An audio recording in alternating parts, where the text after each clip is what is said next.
سب سے پہلے سبسکرائب کریں اور بیل آئیکن دبانا نہ بھولیں۔ Thank you for watching. بسم اللہ الرحمن الرحیم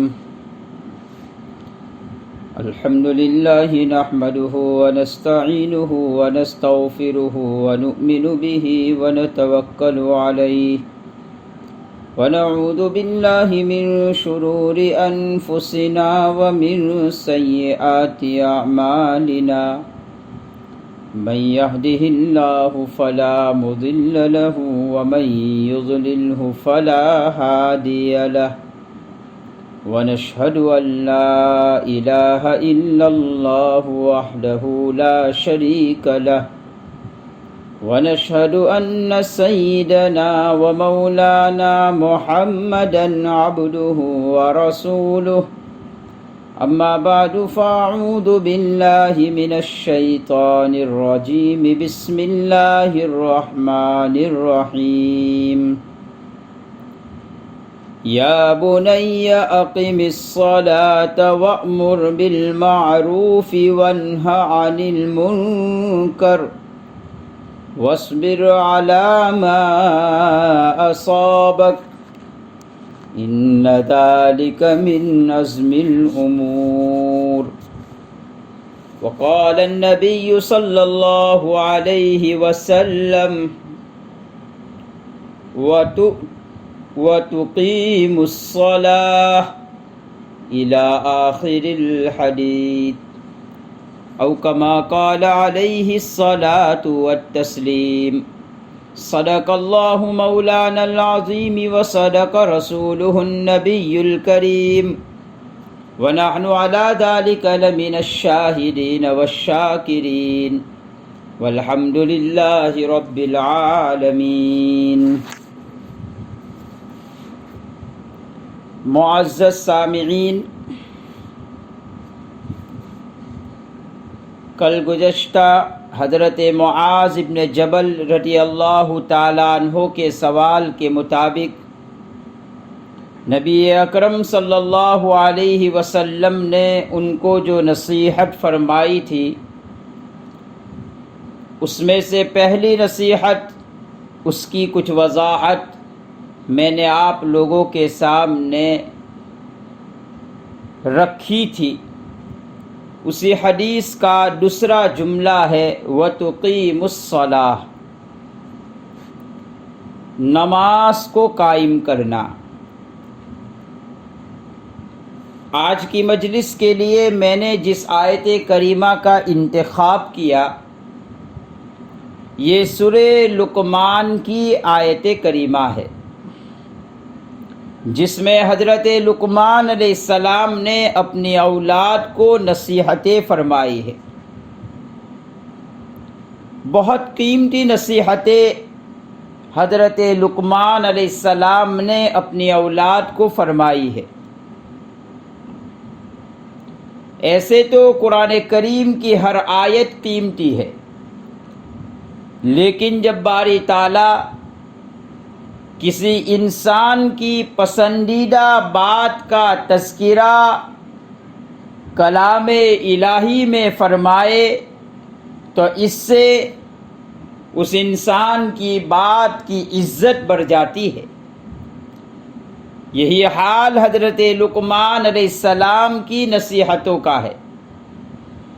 ہر والدین کو چاہیے کہ اپنے اولاد کو حضرت لقمان علیہ السلام کی نصیحتیں یاد دلائے۔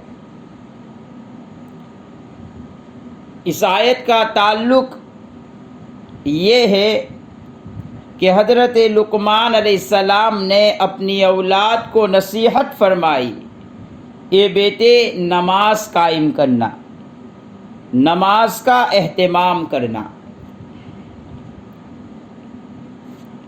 یاد رہے نبی کریم صلی اللہ علیہ وسلم کی زندگی میں نماز کی بڑی اہمیت ہے۔ میں نے سوچا کہ دو چار مجلسیں ایسی کی جائے جس میں نماز کی اہمیت کو بتلایا جائے۔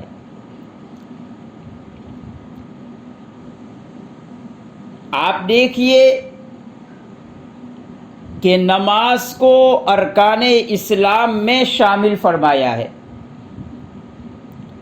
اسلام کی بنیاد جن چیزوں پر رکھی ہے، جیسا کہ بنی الاسلام علی خمس والی روایت سے پتہ چلتا ہے کہ اسلام کی بنیاد 5 چیزوں پر رکھی ہے۔ اس میں توحید کے بعد اگر دوسرے نمبر کی کوئی عبادت کا ذکر ہے تو نماز کا ذکر ہے۔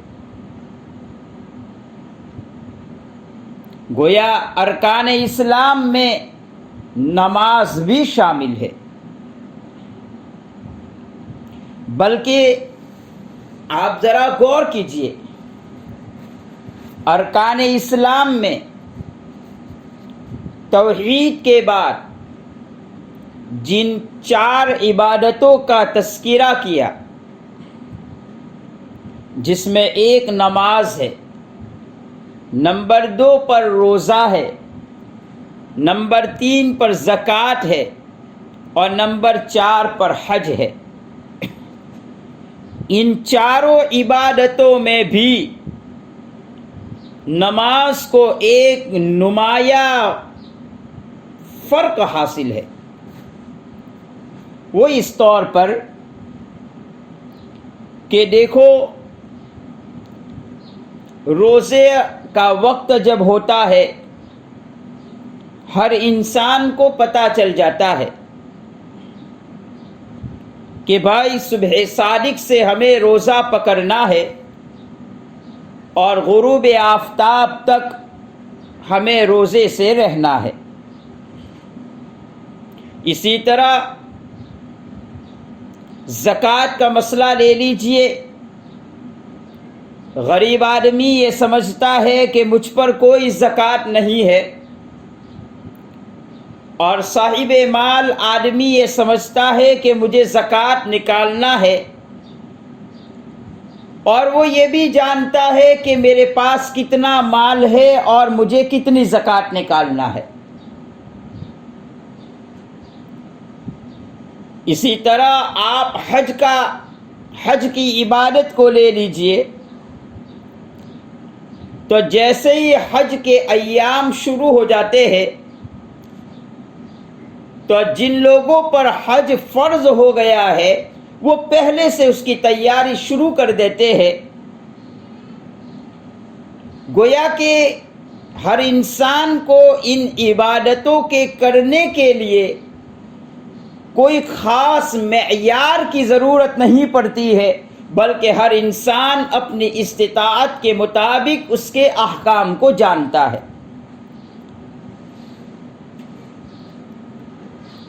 لیکن آپ نماز پر غور کیجئے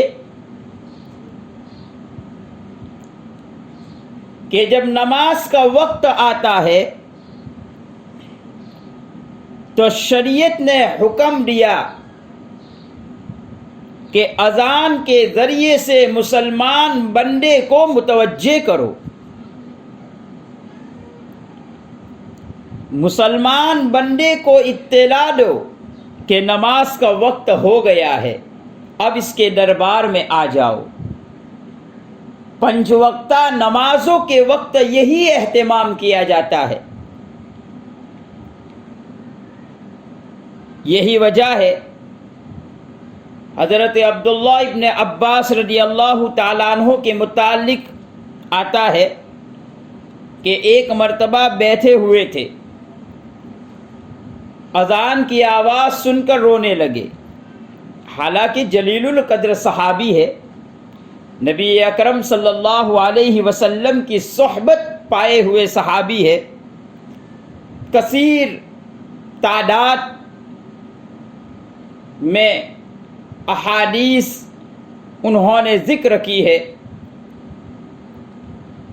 لوگوں نے جب حضرت عبداللہ ابن عباس رضی اللہ تعالیٰ عنہ کو دیکھا کہ رو رہے ہیں تو پوچھا کیا ماجرا ہے، کیا غم لاحق ہوا ہے کہ آپ رونے لگے؟ تو حضرت عبداللہ ابن عباس رضی اللہ تعالیٰ عنہ نے فرمایا، اے لوگو، یہ مؤذن کی جو ندا ہے اس میں کیا سبق ہے؟ اگر لوگوں کو پتہ چل جائے تو لوگوں کا آرام ختم ہو جائے گا۔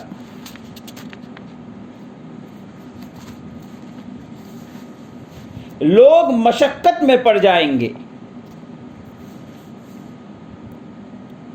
جب عبداللہ ابن عباس رضی اللہ تعالیٰ عنہ نے یہ بات ارشاد فرمائی تو لوگوں نے پوچھا کہ حضرت کیا معنی ہے اس مؤذن کے پیغام کا اور اس کے کلمات کا؟ تو حضرت نے فرمایا، ایک تو وہی معنی ہے جو تم سنتے ہو کہ مؤذن کہہ رہا ہے اللہ اکبر اللہ اکبر، اللہ بہت بڑا ہے، اللہ بہت بڑا ہے۔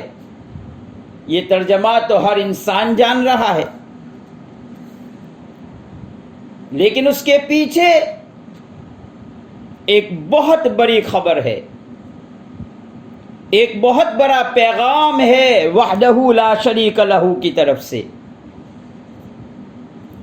اور وہ پیغام یہ ہے کہ یہ مؤذن آواز دے رہا ہے، اے دنیا کے مشغول انسانوں، اے دنیا میں مصروف انسانوں، اپنی مصروفیات کو اور اپنی مشغولیات کو چھوڑ دو اور اللہ کے دربار میں آ جاؤ۔ اب اللہ بڑا ہے، اب تمہارا کوئی کام بڑا نہیں ہے۔ یہ پیغام ہے اللہ اکبر کے پیچھے۔ پھر حضرت عبداللہ ابن عباس رضی اللہ تعالیٰ عنہ فرماتے ہیں، پھر مؤذن کہتا ہے اشہد ان لا الہ الا اللہ۔ ایک ترجمہ تو ہم اس کا جانتے ہیں کہ میں گواہی دیتا ہوں کہ اللہ کے علاوہ کوئی معبود نہیں۔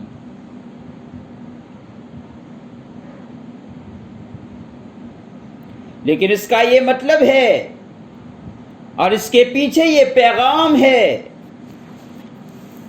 اے آسمانوں کی ساری مخلوقات، اے زمینوں کی ساری مخلوقات، اے پہاڑوں کی ساری مخلوقات،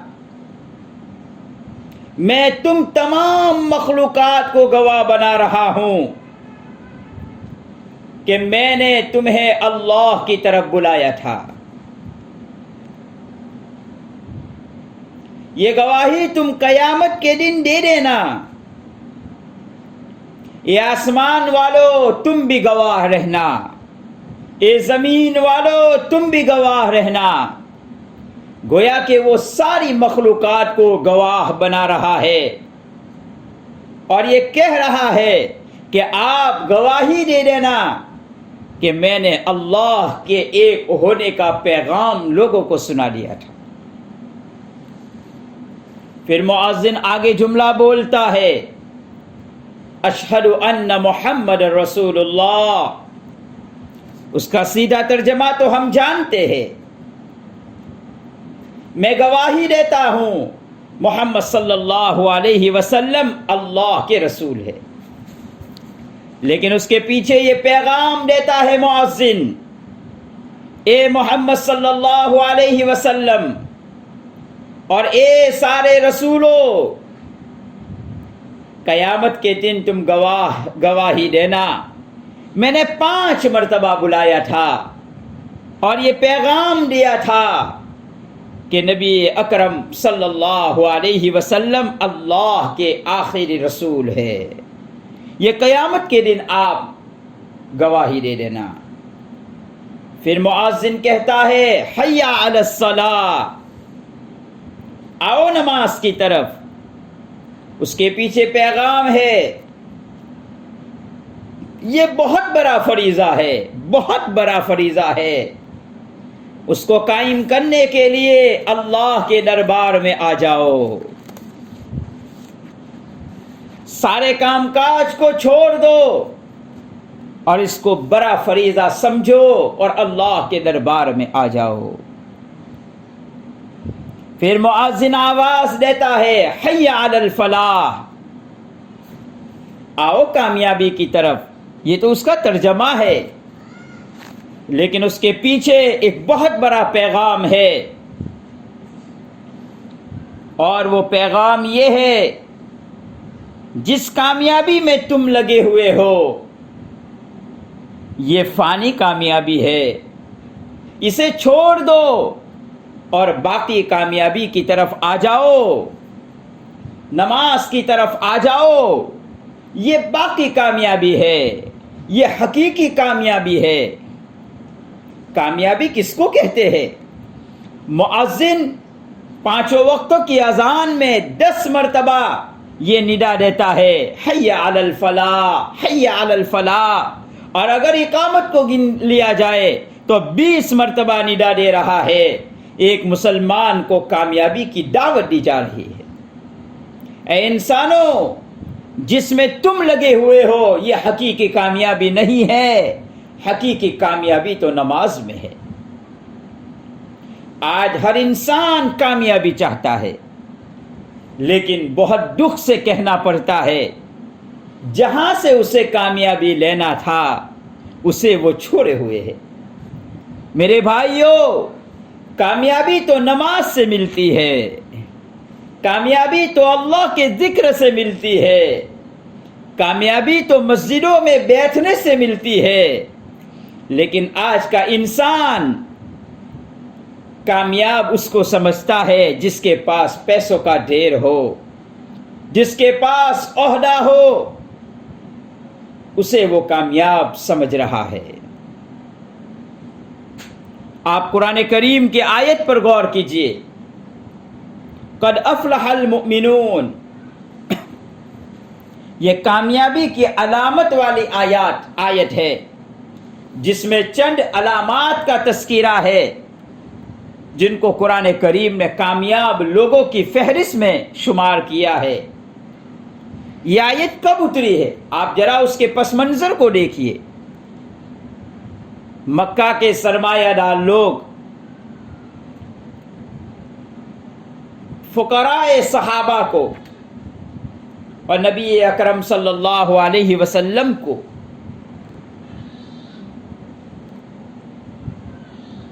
تانا دینا شروع کر دیا، اور آپ کے متعلق یہ کہنا شروع کر دیا کہ یہ وہ جماعت ہے، ان کے پاس نہ مال ہے، نہ عہدہ ہے، نہ عزت ہے۔ جب یہ چیزیں ان کے پاس نہیں ہے تو یہ خائب اور خاسر ہو گئے، یہ تو ناکام ہو گئے۔